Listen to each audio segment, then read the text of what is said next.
अस्सलाम वालेकुम नाज़रीन, मोहम्मद कज़ाफ़ी में तो फिर हाजिर है नया दौर के प्लेटफॉर्म से। नाज़रीन, आज हमारे बड़े ही प्यारे और बड़े ज़बरदस्त गेस्ट हमारे साथ मौजूद हैं। सुहेल ज़फ़र साहब जो जियो पॉलिटिकल पर बड़ी गहरी नज़र रखते हैं और इंटरनेशनल मामलात में क्या इस टाइम चीज़ें चल रही हैं, इन तमाम हवाले से हम सुहेल ज़फ़र साहब से जानेंगे। अस्सलाम वालेकुम सर, वेलकम नया दौर टीवी और मेरे शो में आपका बहुत शुक्रिया टाइम देने के लिए। मोहम्मद गजाफी साहब, बहुत बहुत शुक्रिया। It's an honour and privilege to be at your show. और हम वैसे भी देखते रहते हैं। बहुत शुक्रिया तारुफ थैंक्स। का। Thanks thanks thanks. अच्छा सर, जो इस टाइम मामलात चले, सबसे पहले हम बात कर लें गल्फ के हवाले से। गल्फ के हवाले से बहुत सी चीजें चली, जिस तरह पाकिस्तान ने सऊदी के साथ डिफेंस पैक्ट किया और जो ईरान के साथ मामला थे, जिस तरह पाकिस्तान ने एक डिप्लोमेसी में अपना किरदार अदा किया।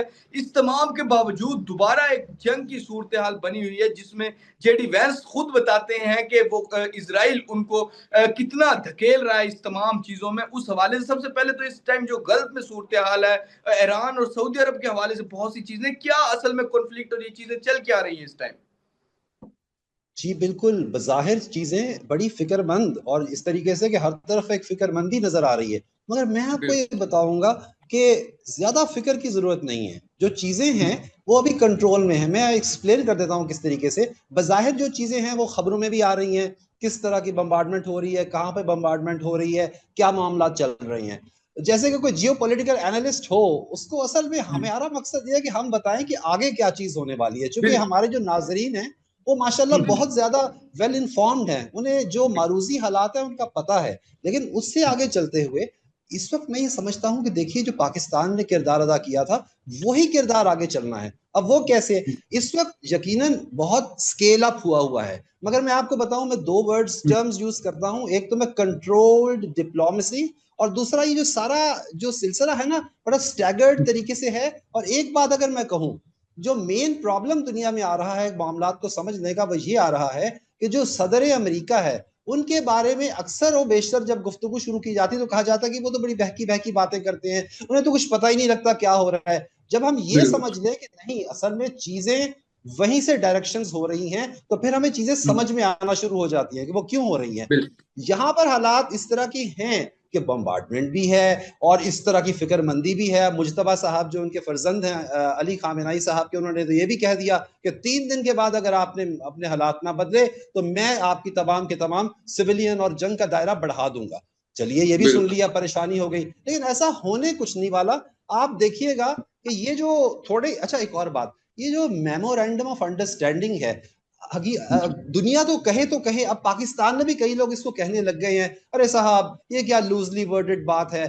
मैं कहता हूं कि ये तो एक मास्टरपीस है। उसके 14 के 14 नकात देखिए, उनमें इतना लीवे है, इतना झोल है कि उनको लेकर हम किसी तरफ भी आगे चल सकते हैं। 5 नंबर के ऊपर प्रॉब्लम आई, ईरान ने उसको समझ लिया। उसने तो कहा था कि आपने बिल्कुल। इंतजाम करने हैं, उसको ये तो नहीं कहा था कि आपने प्रोजेक्टाइल मारने हैं जहाजों पे। बहरहाल उसने मारे। उसके बाद हम कह सकते हैं कि यूके मैरीटाइम वालों ने वो बात की।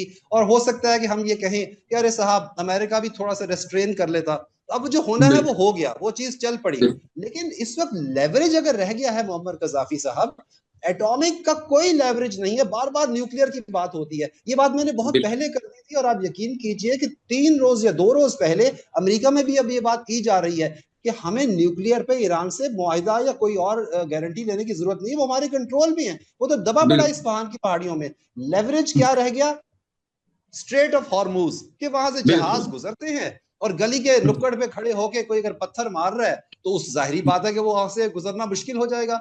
इस पे कई लोग नाराज भी हो जाते हैं, लेकिन फिलहाल हालात ऐसे ही हैं। और खत्म मैं यूं करूंगा कि देखिए, अमेरिकन भी बैठे को प्लानिंग कर रहे होंगे। जो उसमें सुकम है, जो कमी है, जो अम्ब्रेला अभी नहीं पूरी तरह से दे पा रहे, चंद रोज में वो दे देंगे। तो फिर ईरान क्या करेगा उसके बाद? एक तो ये बात। जी बिल्कुल बिल्कुल ठीक है। अच्छा सर, जिस तरह हमने जो जेडी वैंस के हवाले से बातचीत की, जहां अमेरिका की आवाम को इतना कुछ पता लग गया है, सबको पता लग गया है कि इसराइल इसमें अमेरिका को धकेल रहा है। और वो अमेरिका जो फर्स्ट की पॉलिसी डोनाल्ड ट्रंप कहते थे अपने इलेक्शन से पहले, तो वो तो इसराइल फर्स्ट वाली पॉलिसी चल रही है इस टाइम। और जेडी वैंस के इस टाइम वो जिस तरह खुल के सामने है, क्या वजूहत है इसके पीछे? नहीं नहीं, जेडी वैंस ने बड़ी अच्छी बातचीत की। JD Vance in the thick of the things हैं। मगर आप देख लीजिए, जेडी वैंस हो, मार्को रूबियो हो, पीट हेग्जेथ हो, या उनके जो दूसरे लोग हैं सबके, हॉवर्ड लटनिक हो, जो लोग भी हो, देखिए वो किस तरह से अपने प्रेसिडेंट के पीछे, जैसे कि एक टीम होती है, वो कहीं भी ये नजर नहीं आता। अपने व्यूज जरूर वो देते हैं, मगर वो कहते हैं, और उनका तरीका देखें, मैंने तो बहुत अरसे से इस तरह का तरीका किसी एडमिनिस्ट्रेशन में नहीं देखा। यस सर, इस तरीके से वो बात शुरू करते हैं और वो यही कहते हैं कि जो प्रेसिडेंट ने हमें मैंडेट दिया। अब आ जाइए मोहम्मद गजाफी साहब, मुझे थोड़ी सी आप इजाजत दे दीजिए कि ये जो एक अमूमी ख्याल है कि जनाब उसको नेतन्याहू साहब आए और उस इसराइली वजीर आजम ने धकेल दिया। बिल्कुल कभी कभार कोई चीज ऐसी हो जाती कि मारो लागो में आई और फिर 28 तारीख को मामलात हो गए, लेकिन ऐसा नहीं है कि कोई अब इसराइल के कंट्रोल में अमेरिका के मामलात हैं। वो एक बात होनी थी, वो हो गई, हमें आगे देख के भागना, हमें पीछे नहीं देखना। अब तो हम जुलाई में आ चुके हैं। इस वक्त तमाम हालात मेरी नजर में अमेरिका के अपने तरीके से चल रहे हैं। ये देखिए इसराइल को भी किसी हद तक संभाला हुआ है, वो लेबनान में आप देख लीजिए, वहां भी उन्हें आपस में बिठाया हुआ है। मामला तो यहाँ ईरान ने कर दिया। और अच्छा, मैं जेडी वैंस की बात आपने पूछी, वो मैं करता चलूं, क्योंकि अक्सर ये होता है बहुत सी चीजें हो रही होती है, दिल चाहता है कि आपके प्रोग्राम में सभी बातें की जाए। जेडी वैंस ने बिल्कुल ये सब कुछ कहा और उन्होंने ये बात की, क्योंकि उनके बारे में भी इस किस्म का रवैये आ रहे हैं ना। और हो सकता है कि आइंदा 2 सालों में एक खामोश सा मुकाबला तो है ही है मार्को रूबियो और जेडी वैंस का। वो मालूम नहीं होता कि at the end of the day फिर कोई और तीसरा कैंडिडेट ही सामने आ जाए। तो लिहाजा इन चीजों को देखते हुए उन्होंने उसको मिटिगेट करने के लिए सारी बातें की कि नहीं नहीं देखिए, हमने तो इसको बड़े अच्छी और नेक नियति से आगे किया और अपना एक व्यू पॉइंट उन्होंने दिया। लेकिन दूसरी तरफ अगर हम ये देखें तो आप ये देख लीजिए कि हालात में जो मेन अगर कोई ऑर्डर देने वाला शख्स है तो वो तो फिर president Trump he commander in chief है, वो इस चीज के ऑर्डर्स दे रहे हैं और वो इसको लेके आगे यूं चलेंगे। आपने जो अमेरिका की बात की, वहां एक लफ्ज कहा जाता है कि पेरोकियलिज्म। अमेरिका के अंदर तो एक स्टेट और दूसरी स्टेट के अंदर भी अक्सर और बेशतर ये नहीं पता होता कि वहां पे क्या हो रहा है। और आपको मैं बताऊं जी कि जो चीजें वहां यहाँ दुनिया में रूनुमा हो रही होती हैं, उन्हें एक बड़ा अच्छा सा रंग देके उसको बड़े अच्छे तरीके से डोमेस्टिक ऑडियंस को पेश कर दिया जाता है। यहाँ बैठे हुए हम ये कह रहे होते हैं कि ओहो हो वहां तो पेट्रोल महंगा हो गया, वहां तो देखिए वहां लोग बड़े हाई ऑक्टेन्स और ये सब डलवा रहे होते हैं, बड़ी बड़ी गाड़ियां और सारा कुछ। तो वो थोड़ा सा फिक्रमंद होते हैं कि ओहो पेट्रोल महंगा हो गया, लेकिन फिर उसके फौरी बाद वो अंडों की और बीफ की और इस तरह की फिक्र करना शुरू कर देते हैं, फिर बोट लेके वो सैर के लिए निकल जाते हैं। तो एक तो ये कि ये ओवर प्लेड है कि वहां पर मामला तो बहुत खराब हो गए अमेरिका के अंदर। मैं तो इस सारी चीज को यूं ही देखता हूं, और जो अभी तक जो चीज ज्यादा समझ नहीं आ रही जिस पे बात होनी चाहिए, जिसको सुलझाना चाहिए कि ईरान ने सब कुछ क्यों किया है। पाकिस्तान ने एक इंतहाई शानदार काम उन्हें करके दिया। हमने यहाँ पूरा मैदान सजाया उनके लिए, उनको एक कमरे में बिठाकर इतना खूबसूरत एमओयू करके दिया जिसमें उनके लिए दौलत ही दौलत है, इकोनॉमी ही इकोनॉमी है। मुझे तो ये लगता है कि शायद ईरान के हालात अभी बेहतर हैं, उनको कोई ज्यादा बिल्कुल मुश्किलात नहीं है, इसीलिए शायद वो ये सब कुछ कर रहे हैं।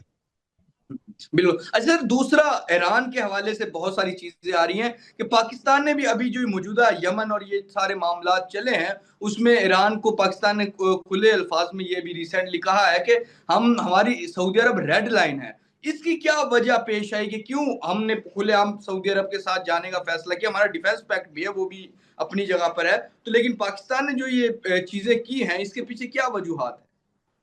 मोहम्मद गजाफी साहब, आपने बहुत शुक्रिया कि आपने बड़ा शानदार नुक्ता उठाया, बहुत ही अहम पॉइंट। मैं ये बता दूं जी, इसके ऊपर अमूमी तौर पे ये बात हो रही है कि हो अब तो सऊदी अरेबिया के साथ डिफेंस पैक्ट है, जैसे ही किसी ने ईरान ने या किसी ने कुछ किया और पाकिस्तान को उनके ऊपर हमला करना है। मैं ये बताऊं कि पाकिस्तान को आज से सऊदी अरेबिया के साथ पैक्ट में थोड़ा ही है। असल में हमारे जो सब जनरेशन आ रही होती है और याददाश्तें होती है, वो पीछे से लेके आनी होती है। सऊदी अरब के साथ अगर पाकिस्तान का पैक्ट है तो वो इसलिए है, जैसे ये तो नहीं मैं कहूंगा कि एक बड़ा भाई, मैं ये कहूंगा जैसे एक दोस्त होता है। पाकिस्तान एक दोस्त है, पाकिस्तान के होते हुए वहां पाकिस्तान का एक सूदिंग फैक्टर है। ना ईरान कुछ ज्यादा बात करेगा, ना सऊदी अरब करेगा।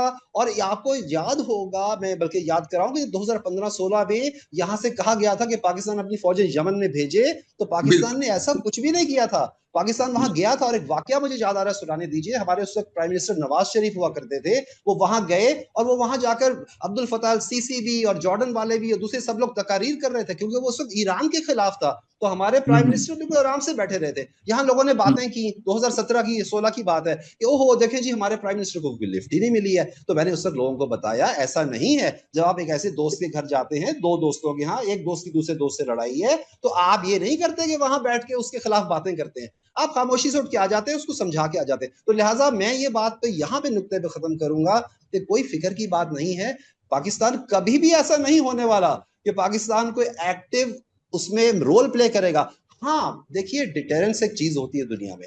डिटेरेंस जो है वो एक बड़ी ऐसी चीज है दुनिया में। हम कई दफा कहते हैं ना हथियार क्यों जमा कर दिए गए, तो ये समझ लीजिए कि पाकिस्तान के हथियार या पाकिस्तान के JF-17 या दीगर इन्फेंट्रीज या और कोई भी चीज वहां चली गई है तो वो एक सूदिंग इफेक्ट के लिए है, हालात को अपनी जगह कायम रखने के लिए है, इसलिए नहीं कि हम किसी के खिलाफ किसी के साथ मिलकर एग्रेशन करेंगे, ऐसा कभी भी नहीं होने वाला।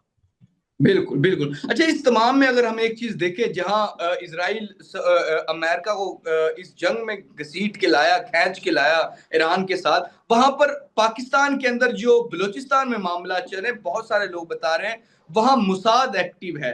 बलूचिस्तान में जो ये मौजूदा सूरत हाल है, वहां पे मुसाद, रॉ, इंडिया और इजराइल की मिली भगत से ये तमाम चीजें चल रही हैं जो पाकिस्तान का बलूचिस्तान है, और ये ग्रेट गेम ऑफ जो इस टाइम ग्रेट गेम चल रही है उसका पार्ट बना हुआ है।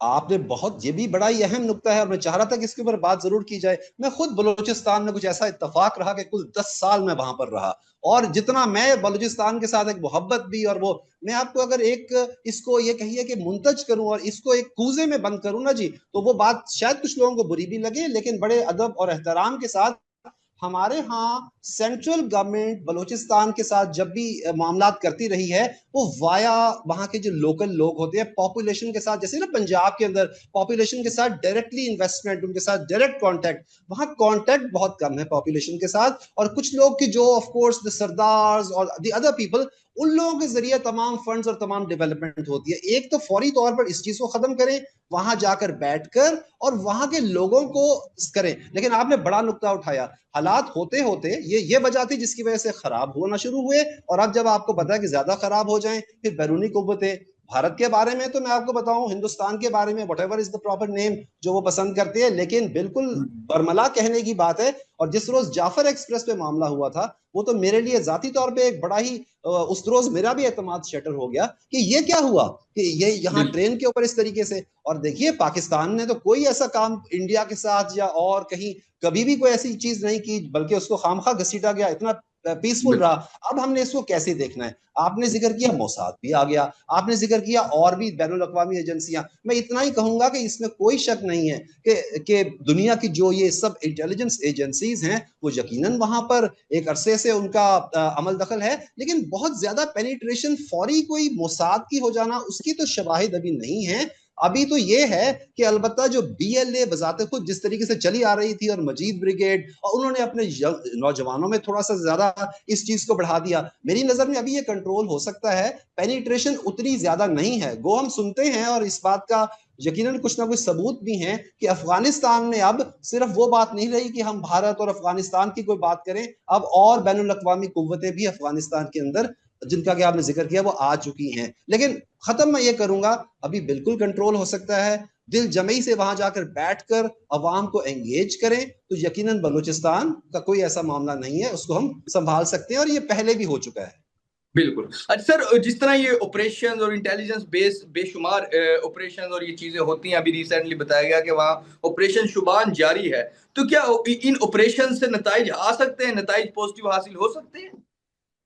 जी, बड़ा मेरी बड़ी गुफ्तगू रहती है ऑफ कोर्स मिड लेवल और जो हमारे आर्मी के अफसरान और दूसरे लोग सारे के सारे, और यकीनन वो एक बड़े जज्बे के साथ वहां गए होते हैं। मगर मैं एक बात बताऊं, इतनी एलियनेशन है हमारे यहाँ एक जो बलूचिस्तान के बारे में है ना, देखिए मेरे ये व्यूज इसलिए हैं कि मुझे मौका मिल गया कि मैंने, बहुत कम लोगों के पास ये मौका होता है कि वो सारे सूबों में अपनी जो फॉर्मेटिव ईयर्स होते हैं एजुकेशन है या जिस हवाले से भी बाहर रहे हों। होता यह है कि हमारे लोग जो हैं वो भी पैरोकियलिज्म का शिकार हैं कि एक शहर के अंदर अगर लाहौर का कोई है या किसी और जगह का है, और ये नेचुरल सी बात है। तो हमारे यहाँ तो बहुत अभी रिसेंटली बलूचिस्तान बलूचिस्तान सब कहते हैं, जब कब से उन्होंने नाम के अंदर ओ कर दिया, हमारे आर्मी के कई सीनियर लोग भी ये कह रहे होते हैं। मैं ये समझता हूँ जी कि आपने बिल्कुल सही नुक्ता उठाया कि अभी वहां ना थोड़ी सी जिसे कहिए पॉलिसी की कैलिब्रेशन करने की जरूरत है, थोड़ा सा वहां पर जरा ज्यादा समझबूझ की जरूरत है, और थोड़ी सी यकीनन इसमें थोड़ी सी कोताही है।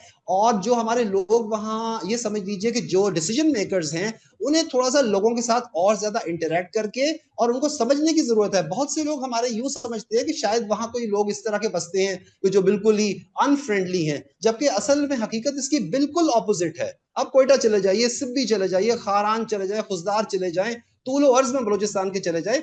और फिर ये कि आज की दुनिया में बहुत से कॉन्फ्लिक्ट रेजोल्यूशन तो अपनी जगह, ये जो डैमेज मिटिगेशन के बड़े तरीके हैं, तो यूनिवर्सिटियों में चीजें पढ़ाई जाती हैं। मैं ये देख रहा हूं कि शायद हम तो सिर्फ पॉइंट आउट कर सकते हैं, जो हमारे माहिरीन हैं, जो एनडीयू है, जो और जगह हैं, वहां पर कोई जबरदस्त किस्म की ऐसी स्ट्रेटेजी बनाई जाए, कुछ ऐसे तरीके किए जाए जिनसे कॉन्फिडेंस बिल्डिंग हो बलूचिस्तान के अंदर, वहां के लोगों के करीब आए।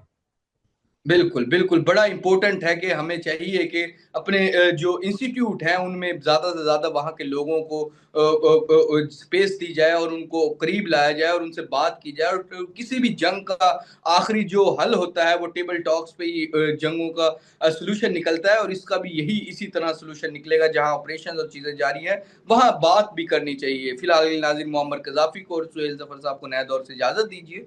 खुदा हाफिज़।